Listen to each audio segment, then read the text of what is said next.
Hello students, good morning to all. तो बच्चे, जैसा कि हमने पिछली क्लास में देखा था कि electric potential due to a single charge and due to a multiple charges कैसे फाइंड करते हैं, हमने देखा था। और उसके ग्राफ को देखा था कि उसका इलेक्ट्रिक पोटेंशियल और इलेक्ट्रिक फील्ड का जो डिस्टेंस के रिस्पेक्ट में ग्राफ है वो क्या होगा, दोनों में कुछ कंपैरिजन हमने देखा था। बच्चे, आज हम देखेंगे कि potential at a point due to an electric dipole क्या होता है। ओके, मान लीजिए पोटेंशियल आपको निकालना है एक पर्टिकुलर पॉइंट पे, और यहाँ पे अब क्या आपके पास इलेक्ट्रिक डाइपोल है। पहले क्या था, पॉइंट चार्ज था और मल्टीपल चार्जेस थे। अब क्या बचा आपके पास, potential at a point due to an electric dipole. एक इलेक्ट्रिक डाइपोल है बच्चा आपके पास। तो बच्चे, मेरे पास एक इलेक्ट्रिक डाइपोल है, माइनस क्यू प्लस क्यू, ये ए है ये बी है, इनके बीच का डिस्टेंस 2a है, और इस पॉइंट पी पे मुझे इलेक्ट्रिक पोटेंशियल निकालना है। यहाँ से लेके यहाँ तक मान लीजिए डिस्टेंस R1 है, यहाँ से लेके मान लीजिए यहाँ R2 है, और ये जो आपका मिड पॉइंट है यहाँ से मान लीजिए कितना है R है। तो मुझे यहाँ इस पूरे इलेक्ट्रिक डाइपोल का जो इलेक्ट्रिक पोटेंशियल है इस पॉइंट पे क्या होगा वो निकालना है। तो बच्चे, हमने देखा था पिछली वीडियो में कि दो चार्ज हैं, तो इन दोनों चार्जेस का इस पर्टिकुलर पॉइंट पे जो इलेक्ट्रिक पोटेंशियल होगा उनका सिंपल अलजेब्रिक सम कर दो, तो आपके पास क्या रहेगा, electric potential due to these two charges, जैसा कि हमने देखा था मल्टीपल चार्जेस के अंदर। तो वही करेंगे, बस कुछ यहाँ पे आपका डिफरेंट आंसर आने की कोशिश करेंगे हम, क्योंकि यहाँ पे बच्चे आपका एक डाइपोल है और इसमें कुछ अच्छा आपका डिस्टेंस जो होता है वो हमें पता है, और ये बच्चे हम जो आंसर लाएंगे वो बच्चे इस डिस्टेंस के रिस्पेक्ट में और इन दोनों के रिस्पेक्ट में लाएंगे। ओके, तो देखते हैं। तो चलिए बेटा स्टार्ट करते हैं। तो हम अगर बात करें इस पर्टिकुलर चार्ज की, तो बच्चे इस पर्टिकुलर चार्ज की वजह से इस पर्टिकुलर पॉइंट पे जो इलेक्ट्रिक पोटेंशियल है वो क्या होगा, वो सिंपल सी बात है, 1/4 पाई एप्सिलॉन नॉट माइनस अपॉन में R1 ये होगा। अगर हम बात करें V2 की, तो वो होगा 1/4 पाई एप्सिलॉन नॉट Q अपॉन में R2। इसकी वजह से क्या होगा, ये R2 है तो यहाँ पे R2 आ जाएगा। समझ में आया। अगर मुझे V नेट निकालना है तो क्या होगा, सिंपल बच्चे V1 प्लस V2।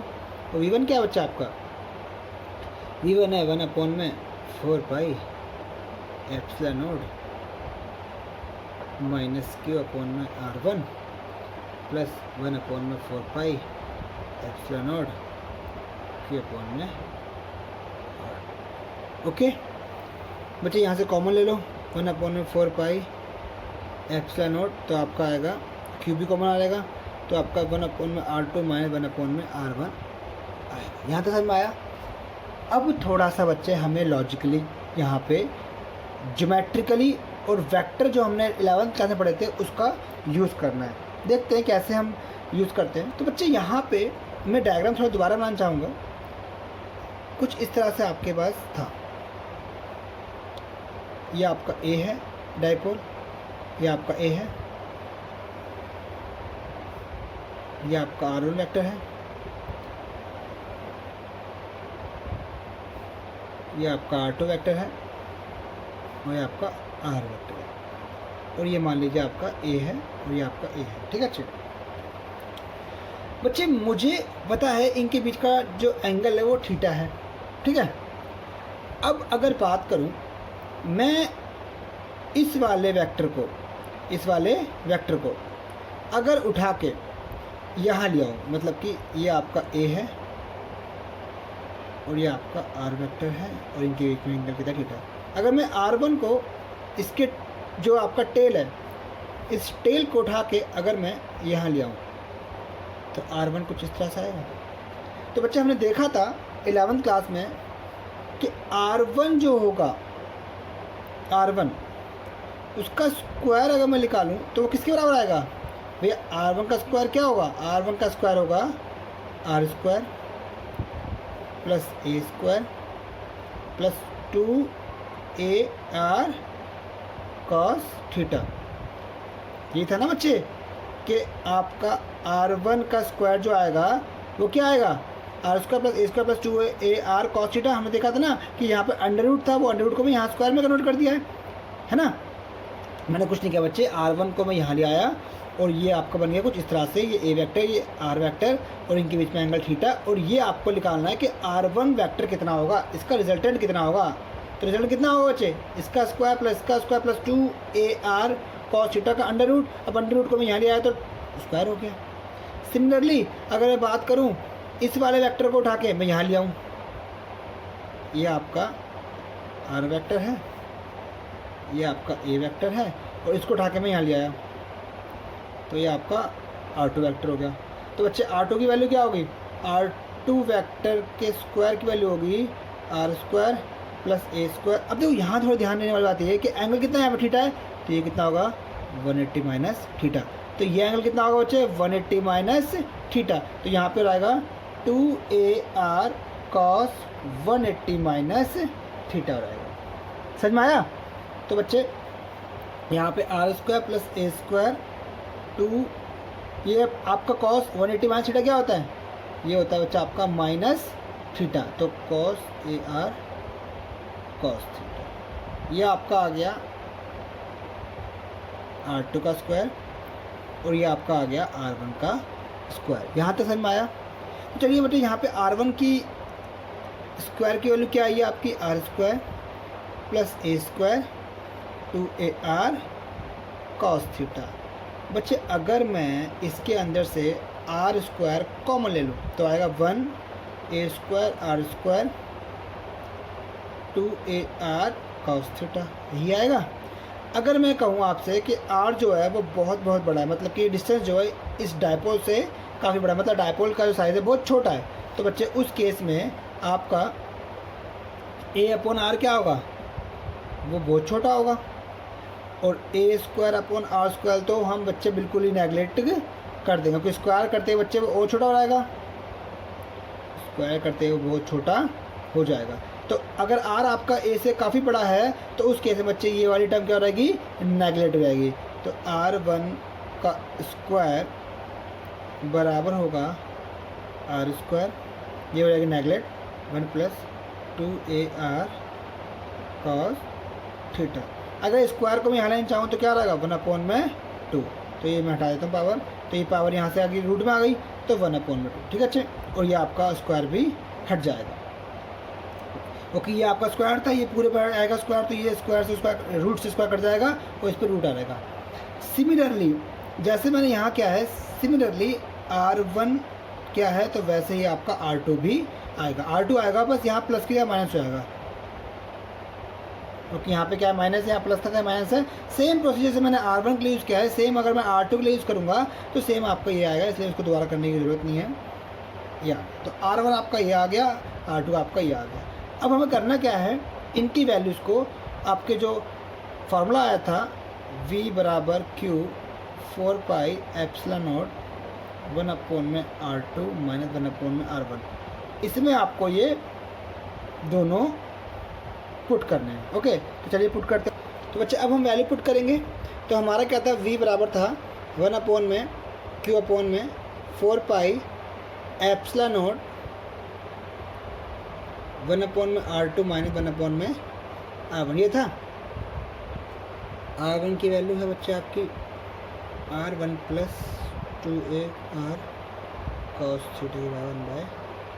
तो बच्चे यहाँ पे तो 1/R1 पुट करना है, तो 1/R1 क्या हो रहेगा 1/R1 plus 2AR cos theta की पावर जाएगी माइनस में। सिमिलरली R2 क्या रहेगा 1/R, यहाँ पर बस माइनस आ जाएगा।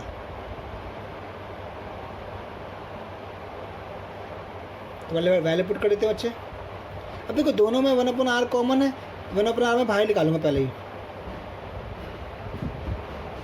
तो अंदर पुट करूँगा सिर्फ ये, तो 1/R2 है तो आप पुट करूँगा ये 1 minus 2AR cos theta minus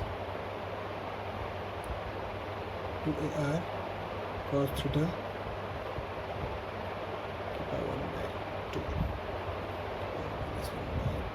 ये आपका आ गया, ठीक है अच्छे। अब यहाँ लगाएंगे हम बाइनोमियल थ्योरम। और बच्चे बाइनोमियल थ्योरम लगाने पे क्या होगा, बाइनोमियल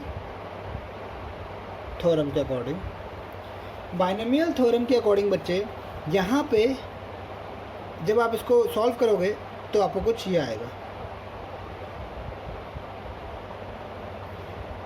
ये पावर आगे चल जाएगी तो माइनस में प्लस और ये 2 से 2 कट जाएगा तो आपका आएगा ए आर कॉस थीटा।